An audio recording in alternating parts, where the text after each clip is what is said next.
잠언 14장 17절에서 35절까지 말씀을 교독합니다. 노하기를 속히 하는 자는 어리석은 일을 행하고 악한 괴교를 꾀하는 자는 미움을 받느니라. 어리석은 자는 어리석음으로 기업을 삼아도 슬기로운 자는 지식으로 면류관을 삼느니라. 악인은 선인 앞에 엎드리고 불의한 자는 의인의 문에 엎드리느니라. 가난한 자는 이웃에게도 미움을 받게 되나 부요한 자는 친구가 많으니라. 이웃을 업신여기는 자는 죄를 범하는 자요 빈곤한 자를 불쌍히 여기는 자는 복이 있는 자니라. 악을 도모하는 자는 잘못 가는 것이 아니냐. 선을 도모하는 자에게는 인자와 진리가 있으리라. 모든 수고에는 이익이 있어도 입술의 말은 궁핍을 이룰 뿐이니라. 지혜로운 자의 재물은 그의 면류관이요 미련한 자의 소유는 다만 미련한 것이니라. 진실한 증인은 사람의 생명을 구원하여도 거짓말을 뱉는 사람은 속이느니라. 여호와를 경외하는 자에게는 견고한 의뢰가 있나니 그 자녀들에게 피난처가 있으리라. 여호와를 경외하는 것은 생명의 셈이니 사망의 그물에서 벗어나게 하느니라. 백성의 많은 것은 왕의 영광이요 백성이 적은 것은 주권자의 패망이니라. 노하기를 더디하는 자는 크게 명철하여도 마음이 조급한 자는 어리석음을 나타내느니라. 평온한 마음은 육신의 생명이나 시기는 뼈를 썩게 하느니라. 가난한 사람을 학대하는 자는 그를 지으신 이를 멸시하는 자요 궁핍한 사람을 불쌍히 여기는 자는 주를 공경하는 자니라. 악인은 그의 환난에 엎드려져도 의인은 그의 죽음에도 소망이 있느니라. 지혜는 명철한 자의 마음에 머물거니와 미련한 자의 속에 있는 것은 나타나느니라. 공의는 나라를 영화롭게 하고 죄는 백성을 욕되게 하느니라. 같이요. 슬기롭게 행하는 신하는 왕에게 은총을 입고 욕을 끼치는 신하는 그의 진노를 당하느니라. 아멘. 할렐루야. 하나님의 크신 은혜와 평강이 오늘도 변함없이 여러분 가운데 가득 넘치기를 주님의 이름으로 축원합니다. 얼마 전에 반가운 결혼 소식을 들었습니다. 제가 처음 전도사 사역을 시작했던 교회에 그 목사님의 둘째 아들이 결혼을 한다는 거예요. 그러니까 이제 문득 옛 기억이 좀 떠오르더라고요. 이제 벌써 25년도도 지나가 버린 일인데, 그 교회가 정말 저하고 이제 개척 예배, 설립 예배를 이제 같이 드렸던 찐 개척 교회였습니다. 근데 이제 제가 그때 엄청 젊었으니까요. 주님의 교회를 세워 나가겠다고 하는 그 순수하고 거룩한 마음으로 사례 유무는 따지지 않고 교회 규모와 상관없이 정말 마음을 다해서 열심히 사역을 했습니다. 그래도 이제 그 목사님이 없는 재정에 제 사례비를 주려고 애를 쓰셨는데요. 그분의 이제 그 전략 중 하나가, 그러니까 없는 재정인데 어떻게 사례비를 드리냐 할 때 그 전략 중 하나가 뭐냐면, 그 아들이 둘이었는데 그 자신의 두 아들 학원을 안 보내고, 아마도 안 보내고 이제 그 돈으로 이제 제 사례를 좀 마련해 주시려고 했었나 봅니다. 그래서 저보고 그 두 아들 좀 학습 지도를 해달라 이렇게 부탁을 하셨어요. 또 저는 또 흔쾌히 수락을 했죠. 그러고 보면 제가 진짜 참 순진했구나. 아주 그냥 굉장히 착했구나 이런 생각이 좀 듭니다. 지금 생각해 보면. 아무튼 이제 문제집을 사놓고 아이들을 좀 가르쳤습니다. 근데 이제 그때 제가 느낀 게 뭐냐면 저는 아이들을 과외하면 안 되겠구나 라고 하는 생각을 제가 그때 했습니다. 왜냐하면 아이들이 공부를 하고 싶었겠어요. 공부하기를 굉장히 싫어했어요. 지금 그때 그 둘째가 아마 초등학교 제 기억에 2학년인가 3학년인가 했을 때였는데, 근데 막 하기 싫다고 문제 풀기 싫다고 막 징징대는 거예요. 그러면 이제 제가 좀 여유를 가졌어야 되는데, 지금 돈 받고 하는 것도 아니니까 충분히 여유를 가질 수 있을 상황인데, 그런데 이제 제가 아시다시피 좀 스탠다드 기질이잖아요. 그래가지고 할 건 다 하고 그 다음 놀아야 된다라고 이제 제가 안 된다 그랬습니다. 그러니까 이제 기싸움이 시작이 된 거예요. 공부하다가 말고. 이제 그놈들 고집도 보통이 아니었고, 저도 만만치 않으니까. 근데 이제, 그러다 보니까 이 아이들이 이제 제 고집이 꺾이지 않으니까, 제가 굽히질 않아주니까 굉장히 자세가 불량해지기 시작했습니다. 학생의 자세가 아닌 거예요, 이거는 지금.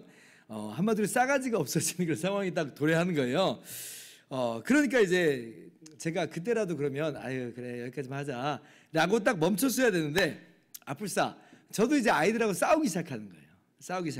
욱 하는 마음이 치밀더니. 이게 왜냐하면 너무 이제 이렇게 불량하니까, 너무 이제 싸가지가 없어지니까 욱하는 마음이 치밀더니 그냥 아이들이 좀 이제 들었다 놨습니다. 이렇게. 그때 이제 덤볐던 아이가 이 둘째 아이. 둘째 아이가 저를 덤볐던 기억이 제가 나요. 근데 이제 결혼하다고 하니까 참 감회가 새롭더라고요.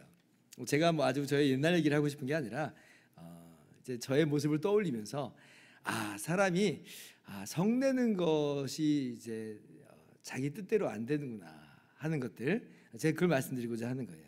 저는 그때까지만 해도 성격이 좀 마냥 느긋한 줄 알았습니다. 뭐 화를 잘 안 내는 사람인 줄 알았거든요.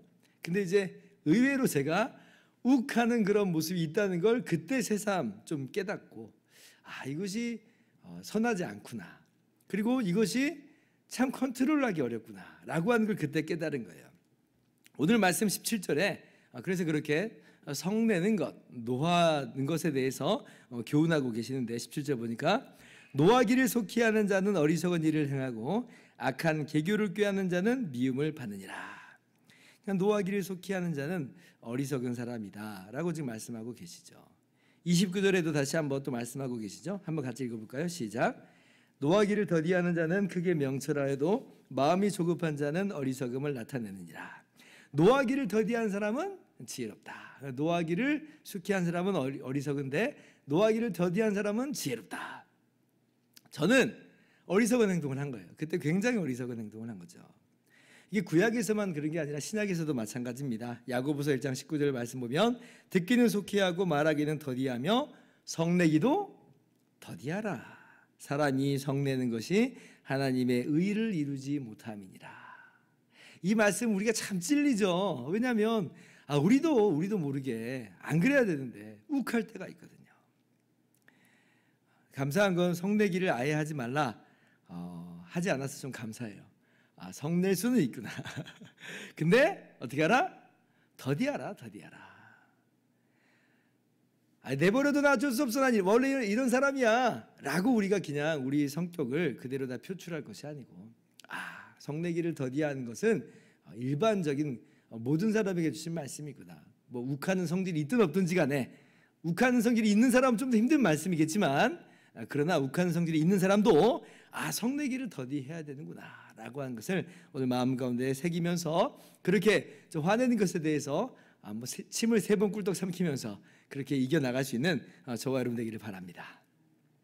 자, 한 가지 더 말씀을 더 봅시다. 어떤 말씀이냐면 20절 말씀이에요. 자, 가난한 자는 이웃에게 너 미움을 받게 되나 부유한 자는 친구가 많으니라. 지금 가난한 자와 부유한 자를 비교하는 건데요. 그런데 이제 이 말씀을 좀 언뜻 이렇게 잘못 들으면 이렇게 이해를 해버릴 수 있을 거예요. 역시 돈이 많아야 되나 보네, 이런 생각이 들 수 있어요. 역시 돈이 최고야. 가난해 보니까 미움만 받잖아. 역시 돈이 많아야지 사람이 따라. 악착같이 그냥 돈을 벌어야 되겠어. 이제 이렇게 적용을 하기 쉬운데 이제 그런 의미가 아닙니다. 일단 이 20절 말씀이 일반적인 현상을 말하는 것은 이제 분명하죠. 돈 있으면 대접도 대접을 받지만 또 어때요? 그런 사람을 만나면 좀 부담이 없거든요. 왜냐하면 없는 사람을 만나면 이 사람이 나한테 어떤 요청을 할까봐 이제 그러한 그 주저하는 마음이, 그러니까 사람이 잘 안 만나주려고 하는 그런 측면이 있다는 거예요. 근데 이제 부자는 나한테 손 벌릴 일이 없으니까 그냥 편하게 만날 수 있다. 이건 일반적인 현상이 맞습니다. 자, 그래서 첫 번째 정말 쉬운 적용은 우리가 어떻게 할 수 있냐면 아까 이제 말씀드린 것처럼 부지런하게 근면하게 성실하게 일하자. 우리가 뭐 꼭 부자 되자 뭐 이런 건 아닙니다만은 그래도 가난한 그러한 사람의 특징 중에 하나가, 모든 사람이 그런 건 아닙니다만은 게으름이 있거든요. 그러니까 그런 게으름 피하고 우리가 부지런하게 근면하게 성실하게 일하자라고 하는 단순한 적용을 할 수 있어요. 23절 모든 수고에는 이익이 있어도 입술의 말은 궁핍을 이룰 뿐이니라. 말로만 하고 일하지 않은 사람은 궁핍해진다, 가난해진다. 근데 수고하면 이익이 있다라고 하는 것이에요. 이것이 이제 첫 번째 적용입니다. 그런데 이제 이렇게만 적용하고 끝나면 안 되는 게 뭐냐면 두 번째 적용이 반드시 있어야 돼요. 그 적용이 뭐냐면 21절 말씀이에요. 같이 한번 읽어봅시다. 시작. 이웃을 업신여기는 자는 죄를 범하는 자요 빈곤한 자를 불쌍히 여기는 자는 복이 있는 자니라. 아까 20절에는 가난한 사람 이웃에게 미움을 받아라고 이야기했잖아요. 그러면 우리가 가난한 사람은 역시 안 돼. 난 돈을 벌어야 돼라고 적용을 했단 말이에요. 근데 21절에 뭐예요? 빈곤한 자를 불쌍히 여기는 자는 복이 있다. 그러니까 열심히 일하라는 거죠. 돈 벌라는 거예요. 근데 그래서 어떻게 하라는 거예요? 빈곤한 자를 불쌍히 여기라. 가난한 사람 무시받기 일수잖아요. 이게 일반론이라고 그랬어요. 일반적인 현상이라고 그랬어요. 근데 그런 사람들을 불쌍히 여기고 돕고 섬기자. 31절에도 다시 한번 반복하죠. 또 같이 읽습니다. 시작. 가난한 사람을 학대하는 자는 그를 지으신 이를 멸시하는 자요, 궁핍한 사람을 불쌍히 여기는 자는 주를 공경하는 자니라. 우리가 마땅히 이런 일을 해야 된다는 겁니다. 그래서 부자 자체가 문제는 아니에요. 그러나 지혜로운 부자가 있고 어리석은 부자가 있습니다. 그의 재물이 면류관이 되는 부자가 있고 그의 재물이 어리석음일 뿐인 그러한 부자가 있어요. 24절에 말하고 있죠. 어리석은 부자는 어떤 부자예요? 그 부를 가지고 쾌락으로 빠져요. 더 욕심을 채우려고 해요.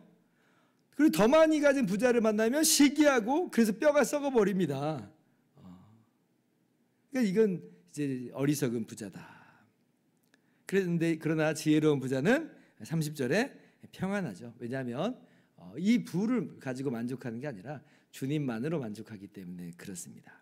그래서 그 부를 가지고 주님께서 내게 주신 것이니 청지기로서 그러한 부를 또 가난한 사람들과 나누고 섬기고 긍휼히 여겨주는 그런 사람이 지혜로운 부자다. 그래서 여러분 부자 되세요. 예전에 그런 이제 유명한 이제 말이 있었죠. 유행어라고 그러죠. 부자 되세요. 예, 부자 됐으면 좋겠는데 그러나 지혜로운 부자 되세요. 이것이 오늘 우리의 적용해야 될 줄 믿습니다. 그래서 가난한 자를 돌아볼 수 있는 그러한 지혜로운 부자 되시기를 주님의 이름으로 축원합니다. 기도하겠습니다.